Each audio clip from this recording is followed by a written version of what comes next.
Friends, आज हम देखेंगे सूफी सिलसिला के बारे में। जितनी भी इंपॉर्टेंट चीज़ें हैं, इंपॉर्टेंट क्वेश्चन जो भी बन सकते हैं, वो सारी चीज़ें देखेंगे। चलते हैं। अगला है शिष्य। एक गुरु होता है ना, दूसरा क्या होता है, शिष्य होता है। तो शिष्य को क्या कहते थे सूफी सिलसिला में, कहते हैं मुरीद कहते हैं ना, कि मैं तेरा मुरीद हो गया, यानी कि शिष्य हो गया या फैन हो गया। जो ये लोग रहते थे जहाँ पे, उसे क्या कहते थे, खानकाह कहते थे। ठीक है, एक दो वर्ड से प्रचलित है, एक है बाशारा और दूसरा बेशारा। बा मीन्स होता है साथ में, ठीक है, और सारा मीन्स होता है इस्लामी, यानी कि जो इस्लाम का समर्थक है वो हो जाएगा बाशारा और जो समर्थक नहीं है वो हो जाएगा बेशारा। ठीक है, अगला है आपका चिश्ती सिलसिला। संस्थापक है ख्वाजा मोइनुद्दीन चिश्ती। ठीक है, इनकी जो मुख्य केंद्र इनका है अजमेर में है। ठीक है, अजमेर में इनकी जो है वो दरगाह भी है। ठीक है, अगला है यहाँ पे अन्य जो संत है वो है निजामुद्दीन औलिया है। ठीक है, और कौन है, बाबा फरीद हैं और बख्तियार काकी है। ठीक है, कौन है, निजामुद्दीन औलिया, बाबा फरीद और बख्तियार काकी अन्य संत हैं किसके, ख्वाजा मोइनुद्दीन चिश्ती के। ठीक है, तो बख्तियार काकी के बारे में देखते हैं। ठीक है, बख्तियार काकी जो शिष्य है वो कौन है, बाबा फरीद है।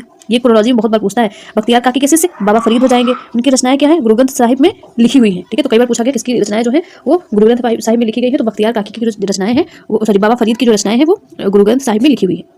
ठीक है, तो ये बख्तियार काकी के शिष्य हो गए बाबा फरीद, और बाबा फरीद के शिष्य कौन है, निजामुद्दीन औलिया। कौन है, निजामुद्दीन औलिया है।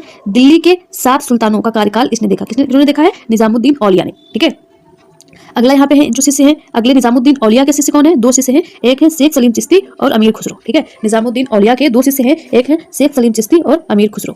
ठीक है, यहाँ से आपका जो है ये सूफी सिलसिला जो है ये वाला जो है निजामुद्दीन चिश्ती वाला चिश्ती सिलसिला समाप्त हो जाता है। अगला आपका सुहरावादी सिलसिला। ठीक है, इसके जो संस्थापक है वो कौन है, शेख बहाउद्दीन जकारिया। कौन है, सुहरावादी शेख बहाउद्दीन जकारिया है। ठीक है, अगला है सत्तारी सिलसिला। सत्तारी सिलसिला के संस्थापक है अब्दुल्ला सत्तारी। ठीक है, ये कहाँ पे, बिहार में ज्यादा प्रचलित था। ठीक है, अगला है आपका कादरी सिलसिला, जो कि अब्दुल कादिर जिलानी थे इसके संस्थापक, क्या थे, प्रमुख जो थे अपने इंडिया में, तो कौन थे, कादिर जिलानी के, अब्दुल कादिर जिलानी ही थे। ठीक है, इंडिया के प्रसिद्ध संत जो थे वो इसके जो कादिर सिलसिला के प्रसिद्ध संत जो इंडिया में थे वो कौन थे, मोहम्मद गौस। ठीक है, ये कादिर सिलसिला में गाना बजाना विरोध था। ठीक है, और ये शिया मत का विरोध करते थे। क्या था, गाना बजाना विरोध था और शिया मत का क्या करते थे ये लोग, विरोध करते थे। और दारा शिकोह जो था वो इसी कादरी सिलसिले से ही संबंधित था। ठीक है, अगला आपका यहाँ पे है, 2 बचे थे सिलसिले, वो है नक्शबंदी। ठीक है, नक्शबंदी सिलसिला जो हो जाएगा, इसका जो संस्थापक कौन हो जाएगा, शेख अहमद सरहिंदी। ये देखिए, नक्शबंदी और सरहिंदी ये थोड़ा मैच कर रहा है ना। फिरदौसी सिलसिला, फिरदौसी सिलसिला का कौन सा हो जाएगा, सैफुद्दीन यहिया। संस्थापक कौन हो जाएगा फिरदौसी सिलसिला का, सैफुद्दीन यहिया। तो हमने यहाँ पे बहुत ही इंपॉर्टेंट चीज़ों को देख लिया है।